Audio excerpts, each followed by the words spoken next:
RWBY Volume 3, World of Remnant, Episode 4, The Four Maidens.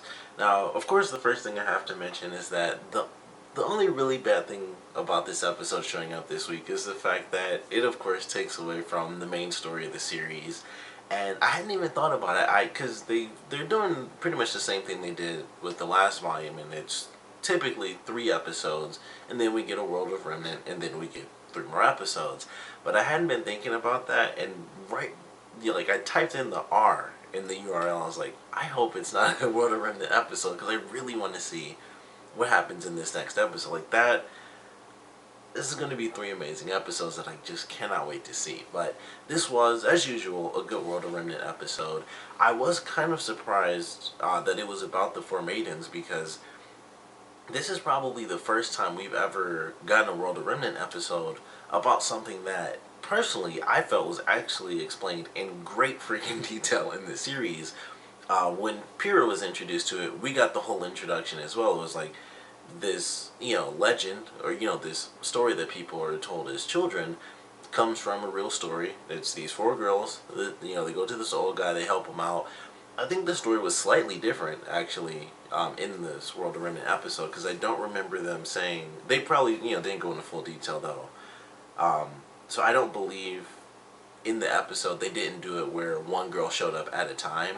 I think the way they did it in the episode was that they were pretty much just all there at one time, and they just helped them, in different ways. But it was pretty interesting. I actually, personally, I thought it was still really good. I was surprised how much I enjoyed it because I'm like, how can this be so enjoyable? Like I said, from based on that episode, we learned everything we could need to know, but it was still actually really good. We get Ozpin, kind of narrating the story like he does every episode, but this time it was different because it was actually like he was telling us the story, and he was slightly doing the different voices, and I thought that was kind of cool. It was definitely very nice. I think the animation in this, because it was such a fluid, like it was an actual story compared to just sort of hear things, to just as random, context illustrations. This was like, no, we have to show these characters because we're talking, we're giving this story for this episode.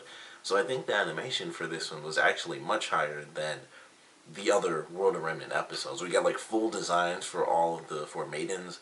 The old guy had his own design and everything. We got to see an actual design of his house from the outside.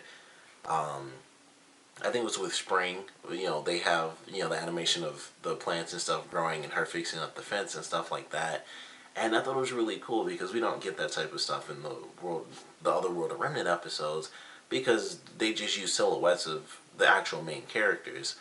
So this was very different from what we've gotten before, and I enjoyed that. I was like, oh, this is pretty cool. We see, I'm not exactly sure how to, classify the animation, but it was obviously a different style of animation. Their mouths wouldn't move fluidly. They would kind of just open up, and they would do like very slight gestures and things like that. And I thought it was pretty cool. I think the most fluid thing in this was like that the old guy's beard actually was like the most fluid thing in the whole episode. But it was surprisingly fun. I really did enjoy it. Even though we'd heard the story and everything, I was like, this is actually really cool to hear. Seeing the 4 maidens individually, they all definitely got their own time, and even by the end, we have our final sister come in, and seemingly, I thought she was kind of gonna get nothing, but she even had her final moment because she was the last one to say anything, and she was, excuse me, she was the one to make the promise to the old guy that they would come back every year, and I was like, this was definitely a fun episode. All the girls had interesting designs. I think Winter totally made me think of the Moon Empress from Avatar. I don't know if you watched Avatar, you can just look that up. Um, or it's not the Moon Empress. I forgot. She's like the princess or something, but she had totally the same hairstyle and she was wearing blue and white. And I was like, that's straight up Avatar to me. So that I really thought was kind of funny. I believe it was Summer who came out as purple or something. She made me think of Starfire, and that was honestly just her hair. So that was just like very vague. But the winter thing, like she had like the same outfit and everything. I was like, that is very much, um, Avatar. Last Airbender, obviously not James Cameron Avatar, but I like that just because it was a random thing for me to connect to in another nerdy sense. But it was a really fun episode. Of course, I cannot wait till we get this next episode. But I think this is a really good one. There's probably, I'd say this is for sure in my top three as far as the World of Remnant episodes. I think my favorite is still probably, I don't know, it might be the Dust episode because that was like the first really big one and that still sticks in my mind. But, this was definitely a fun one.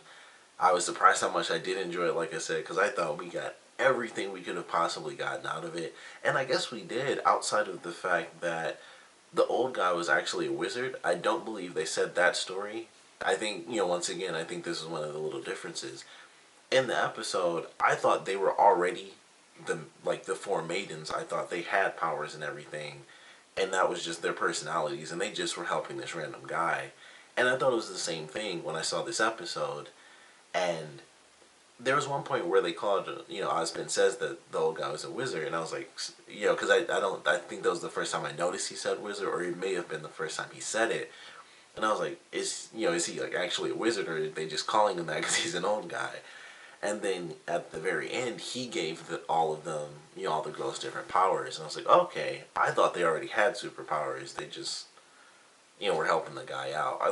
Honestly, when Spring was using her abilities, I thought it was like instantaneous. I didn't think it was actually over time until she was working on the fence. I was like, okay, so that wasn't instantaneous.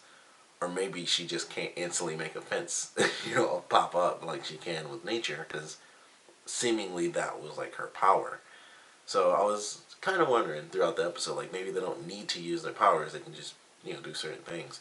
But I enjoyed it. I was like, okay, he was an actual wizard who apparently had been living there for centuries. They mentioned that, I think 2 or maybe 3 times throughout the story, that he'd been living for a super long time, which I just thought that was a little interesting in that that was full on magic as well. So that kind of says something too about the series. It's like, Glenda Goodwitch, and her abilities, it may or may not be a semblance that seemingly is magic. It might just flat out be actual magic. So that was something I thought that was very interesting, because this guy was just a full-on wizard, summoned all his powers, and spread his powers equally amongst the 4 girls. So that was something that kind of caught my attention. May or may not come up. Typically stuff like that does, whether it's in the World of Remnant stuff or in the show itself, and it's seemingly just like, oh, that happened. Generally that comes back around and it's this really big thing later on. So we might, get something extra from the fact that they flat out said like this person was a full-on wizard. So we might get something like that. Probably not too soon because we're in like all-out war, but looking forward to it. Of course, looking forward to the just whatever happens next. I can't wait to see. I just want to see some action. I want to see Blake versus Adam. I want to see Yang's mom come back, and everybody else too. I just want to see some cool action scenes, and I'm really sure we're going to get that very soon. So I'm looking forward to that. Of course, I want to know what you guys thought about this episode, though, so please comment below. Let me know your favorite parts, least favorite parts. And because we've been getting a lot about the Maidens in these past couple episodes, from introduction to this, World of Remnant episode, I want to know what role you guys think they're going to play throughout the rest of the series. Because, of course, we already have the stuff with Pyrrha, but we still have 3 other Maidens. And my guess is that they will show up at some point, but I'm wondering if it'll be this season or not. Like, that's kind of the big thing in my head at this point is, will the other Maidens show up? Or have they, like Ozpin and everyone else said, hey, disappear, basically. Because that kind of makes the most sense to have them vanish. But at the same time, they already knew who one of the Maidens were. So that might not matter. But I want to know your speculations, how important you think the other Maidens are going to be. Of course, your other speculations on what Pyrrha will kind of have to go through. So please comment below, let me know, and thanks for watching.